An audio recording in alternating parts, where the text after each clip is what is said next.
Screen پر جو گوشت کی قسط سے بھرپور صاحب کی تصویر آپ کو نظر آ رہی ہے، ان صاحب نے ایک ویڈیو بنائی ہے جس میں انہوں نے مہاجر صوبے کی بات کرنے اور اسپیشلی مہاجروں اردو بولنے والوں کو اپنی بڑی زبردست جو ہے نا وہ نفرت کا نشانہ بنایا ہے۔ بہرحال جس طرح انہوں نے بات کی اس درجے پر جا کر میں یا مجھ جیسا کوئی اور نوجوان بات نہیں کر سکتا، کیونکہ ہماری تربیت، ہماری تہذیب، ہماری اقدار اس بات کی اجازت ہمیں نہیں دیتی۔ لیکن اس کے باوجود جو ہے میں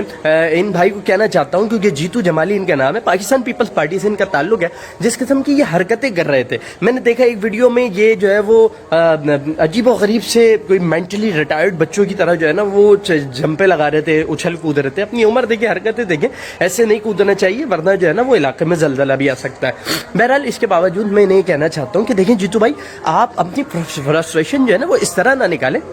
اس سارے معاملے پہ آپ کو پریشان ہونے کی، ٹینشن لینے کی ضرورت نہیں ہے، بہت آسان سا حل ہے۔ سر قائد آباد اور دوسرا نارتھ ناظم آباد اور میرے خیال ہے تیسرا جو ہے وہ صدر میں بھی برانچ موجود ہے، نام ہے کراچی نفسیاتی اسپتال۔ بالکل فیل فری، بالکل ریلیکس ہو کر جائیں، اسپتال میں رابطہ کریں، انشاءاللہ وہ دیکھیں میڈیسن سے جیتو بھائی یہ ساری چیزیں کور ہو سکتی ہیں، بالکل میڈیسن سے کور ہو سکتی ہیں، تو پریشان نہیں ہو، جا کے وہاں پہ جو ہے وہ میڈیسن کے تھرو علاج کرائیں یار، اس طرح فرسٹریشن نکالنے کی کیا ضرورت ہے۔ اچھا لیکن بات یہ کہ تو چلیں جیتو بھائی کا تو معاملہ علیحدہ ہے، کیونکہ جب ذہن پہ چربی زیادہ چڑھ جائے تو اسی قسم کا نتیجہ برآمد ہوتا ہے۔ لیکن اس کے باوجود پاکستان پیپلز پارٹی کے لوگ ایک بڑی تعداد میں ایسے ہیں جو مہاجر صوبے کے متعلق اور کراچی کے متعلق جو بات ہوتی ہے اس پہ بڑی لنترانیاں کرتے نظر آتے ہیں، اور ان کے پاس ایک ہی تانا ہوتا ہے جو یہ ہمیں دیتے ہیں، وہ کہتے ہیں کہ تم تو بھوکے ننگے آئے تھے، ہم نے تمہیں کھانے کے لیے روٹی اور پہننے کے لیے کپڑا دے دیا۔ ہر بار اس کی وضاحت کر چکا ہوں، آج پھر کر دیتا ہوں۔ لیکن اس کے باوجود میں جو ہے وہ پیپلز پارٹی کے اپنے تمام دوستوں کو نہیں گنوانا چاہتا کہ سر آدم جی نے جو ایک بلینک چیک دیا تھا،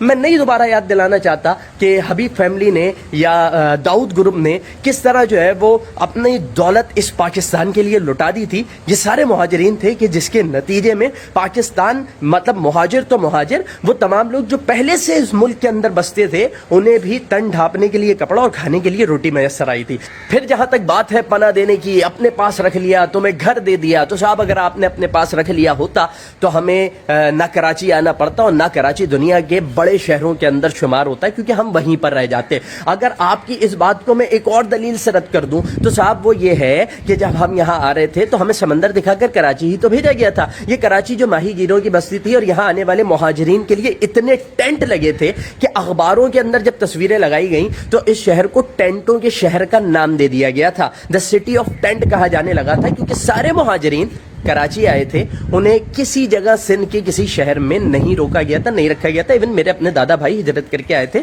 چاند ماری کے پل کے نیچے جو ہے وہ انہیں جگی میں جگہ ملی تھی، اس کے بعد وہ آ کر شہر میں ایک دوسرے علاقے کے اندر آباد ہو گئے تھے۔ اچھا جہاں تک بات ہے نا، یہ کہتے ہیں جی سندھ دھرتی ماں، سندھ دھرتی ماں، دیکھیں ہم بھی سندھ کا احترام کرتے ہیں، لیکن اگر صوبہ بنانا ہو، دیکھیں آئین کے اندر چیز موجود ہے، قانون کے مطابق ہو سکتی ہے، دنیا بنا رہی ہے تو یہاں پہ کیوں نہیں ہو سکتا؟ اب یہ جو ان کی بات ہے نا دھرتی ماں، جو سندھ کو توڑ دے وہ دھرتی ماں سے غداری کر رہا ہے۔ اب ذرا دھرتی ماں کے بیٹوں کو ان کی اصل شکل بھی دکھا دیتے ہیں۔ حضور والا بات یہ ہے کہ آپ سندھ کرتے ہیں، آپ کو پتہ سندھ کی ایکچوئل حدود کیا ہے؟ چارلس نیپیر میرے خیال نام تھا، جن صاحب نے سندھ پر حملہ کیا تھا۔ جب وہ سندھ پر حملہ کرنے کے لیے آئے تو جہاں پر انہوں نے اپنی فوج اتاری تھی، تاریخ بتاتی ہے کہ وہ سندھ سے باہر انہوں نے اپنی فوجوں کو اتارا تھا، اور وہ مقام کراچی تھا، یعنی کراچی تو سندھ کا حصہ تھا ہی نہیں۔ آپ دوسرا رخ دیکھ لیجئے، سندھ کی ایکچوئل حدود میرے بھائی پتہ ہے آپ کو؟ سندھ حقیقی معنوں میں کہاں تک پھیلا ہوا تھا؟ سندھ بھارت کے اندر اتر پردیش اور مہاراشٹر تک، یعنی ممبئی کے نزدیک تک، دوسری جانب افغانستان میں ہلمند تک پھیلا ہوا تھا۔ اب دھرتی ماں کے اوپر غیروں کا قبضہ ہو اور وہ دھرتی ماں پر قابض ہو کر بیٹھے ہوئے ہیں، تو بیٹوں کا کیا فرض بنتا ہے کہ بیٹے تلوار اٹھائیں، جنگی لباس پہنے اور نکل پڑیں اپنی دھرتی ماں کی آزادی کے لیے۔ تو پہلے جائیں بھارت سے لڑیں،